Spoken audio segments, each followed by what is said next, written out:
This section 2.1, rectangular coordinate system and graphs, is where we are going to look at the art of algebra. I like to think of when we create a graph of an equation, we are creating art. We are letting the combination of letters, variables, and operations tell us what the picture on the graph is going to look like. So to get going, let's look at a simple example of an equation that we have been working with so far. So we have an equation in one variable. It's quadratic because it's degree 2. We can solve that by taking the square root, and we get two solutions, x equals 2, x equals negative 2. When we have one variable, we are able to represent the solutions on a number line, one dimension. Okay, we can put points on the number line at the two values that represent the solutions to that equation, x squared equals 4. And that is because we have just one variable. And we can even label that this number line is representing x values. So this number line represents the two x values of negative 2 and 2. Let's change that equation now. Instead of x squared equals 4, let's say y equals x squared. Now, to write down solutions, we need to have two numbers. If we say that x is equal to 2, that means that y is equal to 4. We have to have both of those numbers to create the solution. If x is negative 2, y is 4. If x is 3, y is 3 squared, or 9. If x is negative 3, y is negative 3 squared,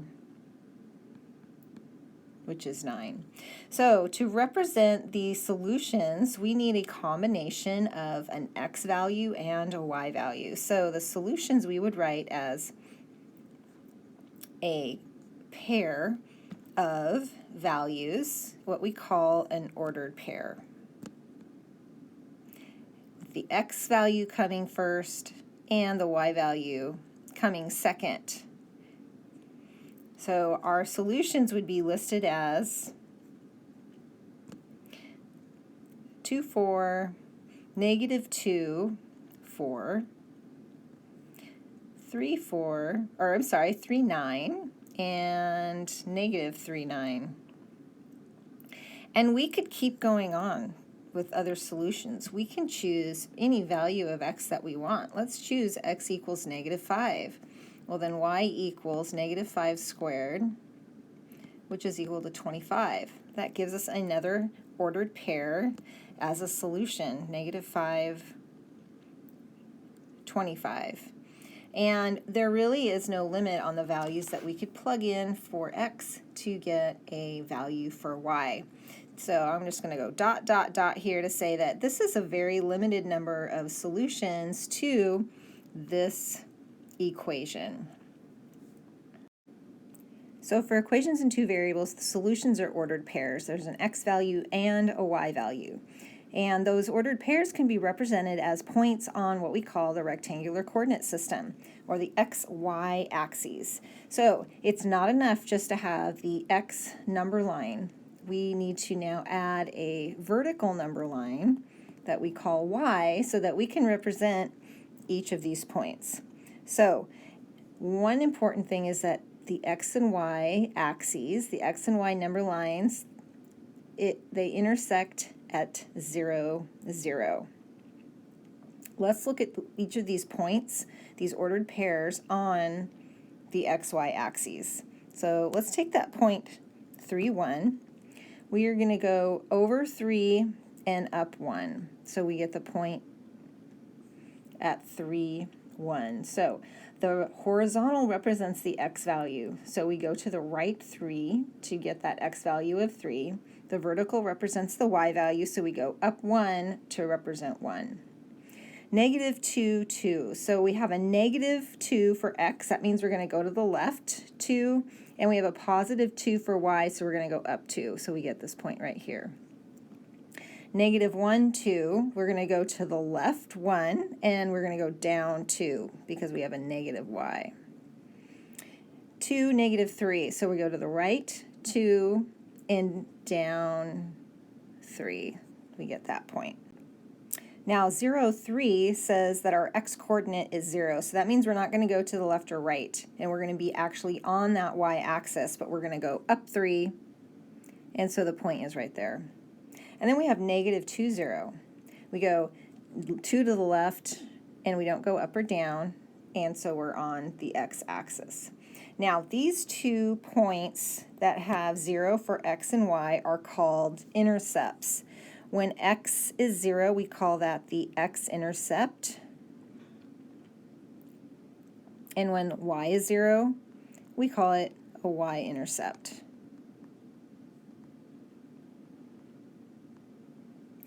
Some other things to know about the xy axes is that we label the 4 quadrants, starting with the upper right. We label that as quadrant 1. We go in a counterclockwise direction. This is quadrant 2, this is quadrant 3, this is quadrant 4. The other thing to notice about the quadrants is that in quadrant 1, x values are positive and y values are positive. All right, the point that we put there was 3, 1. X and y are both positive.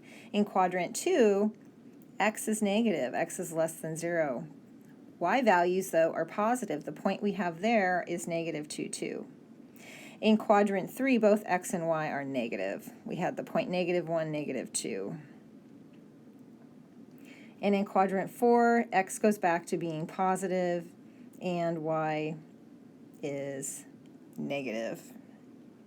All right, one more thing I'll put on this graph before we move on, and that is I'm going to actually put this point on here, 0, 0. We have a special name for that. Where the axes cross, we call that the origin, where both x and y are 0. So now let's take an equation in 2 variables, 6x minus 3y equals 6, and sketch a graph of it on the xy axes. I have a list of steps to follow. So the first thing that we want to do is we want to solve for y. We want to get this y by itself. It's going to be in terms of x. We're not going to be able to get a number. It's going to be something in terms of x. But we're going to solve it the same way we would if we were solving a variable in one equation. So we want to move that 6x over to get that negative 3x, or I'm sorry, that negative 3y by itself. So we get negative 3y equals negative 6x plus 6, and then divide by negative 3, and that gets the y by itself. Negative 6x divided by negative 3 is a 2x. 6 divided by negative 3 is a negative 2. So here's our equation in 2 variables solved for y. So that's the first step. We can check that's done. Now we can choose the values of x. And the numbers that I like to choose are negative 2, negative 1, 0, 1, and 2. That way we get some negatives, we get some positives, we get 0, and they're not really big. They're small, so not too far away from the origin. And then we plug those values of x into the equation, and that's going to give us y. So let's plug in negative 2 to the equation. That gives us 2 times negative 2 minus 2. Well, that's negative 4 minus 2, so we're going to get negative 6. That gives us a point to plot. It gives us the ordered pair that's the solution. It's negative 2, negative 6. So one solution out of an infinite number. Now let's plug in x equal to negative 1. So 2 times negative 1. Let's do that in another color to show that that's what we're plugging in. So that's going to be negative 2 minus 2, so that's a negative 4. Our solution then is negative 1, negative 4. let's plug in 0. So plugging in 0 for x, and that's going to be 0 minus 2, so that's a -2.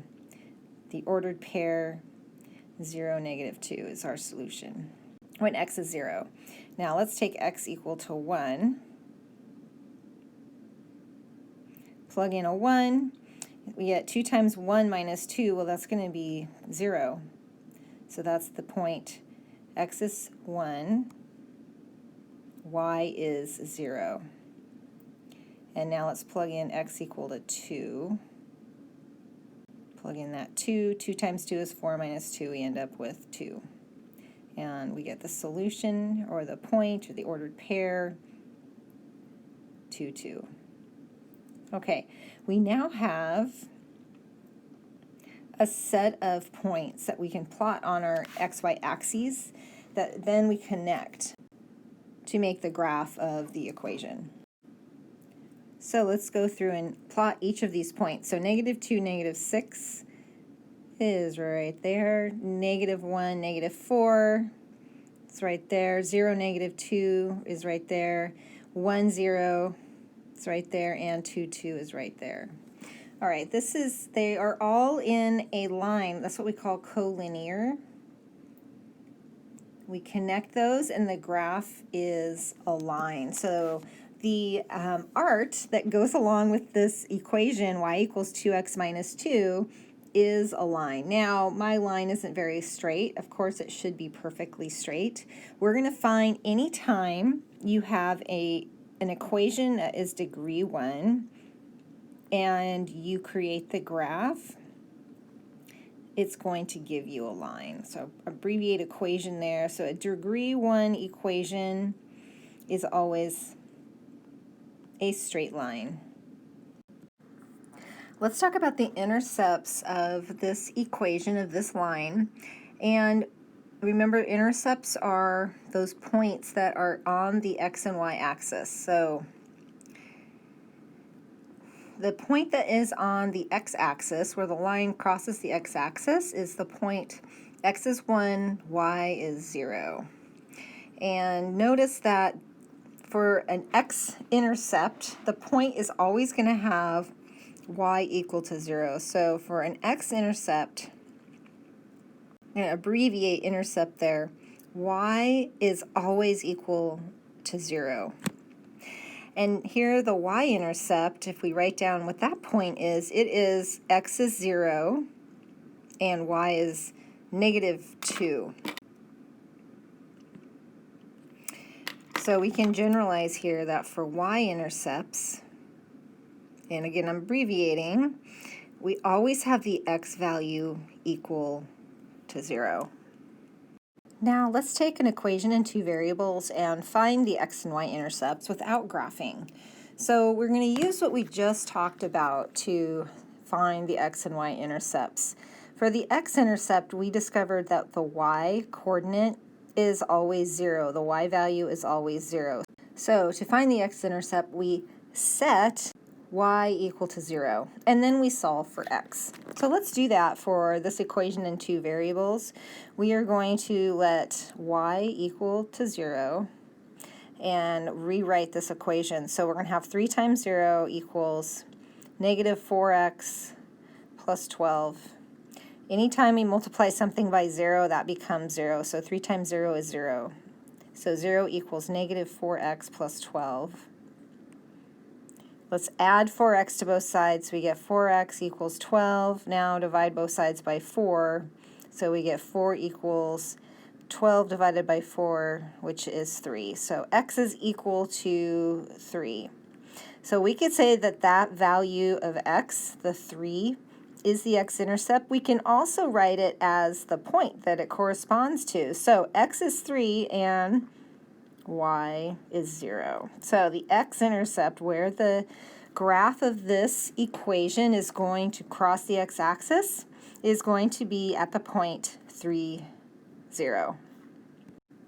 Now let's find the y-intercept. So here because the y-intercept always has x equal to 0, our method is to set x equal to 0 and then solve for y. So we're going to rewrite this equation. We're going to say, okay, we're going to let x equal 0 and rewrite the equation. So we have 3y equals negative 4 times, plug in 0 for x there, plus 12. So we have 3y equals negative 4 times 0 is 0. So 3y equals 12. Divide both sides by 3, so we get y equals 12 divided by 3, which is 4. So our y-intercept is 4. And we can also write that as the point. The x-coordinate is 0. The y value is just what we found, which is 4. Here's another example of finding the intercepts. Let's find the x-intercept. So we're going to set y equal to 0. We're going to rewrite this equation and replacing y with 0. That gives us 4x minus 2/3 equals 3/4 times 0 minus 2. So we get 4x minus 2/3 equals minus 2. Now we're going to use our method from solving linear equations where we clear the denominator. We've got a denominator of 3. We're going to multiply both sides by that denominator to get rid of it. We're going to end up with 3 times 4x, which is 12x, and 3 times negative 2/3, the 3's cancel, and we're left with minus 2 equals negative 2 times 3, we get negative 6. Add 2 to both sides, we get 12x equals negative 4. Divide both sides by 12, we get x equals negative 4 over 12. Simplifying, that's negative 1/3. So our x-intercept is x equal to negative 1/3. Or we can write down the point, which is negative 1/3. For the x value, y value is 0. Let's look at the y-intercept now. So first step is to set the x equal to 0. So that's going to give us a 4 times 0 minus 2/3 equals 3/4 y minus 2. So that's 2/3 equals 3/4 y minus 2. We can clear the denominators to get rid of the fractions. We've got a denominator of 3 and 4, so we're going to multiply both sides by 3 and 4.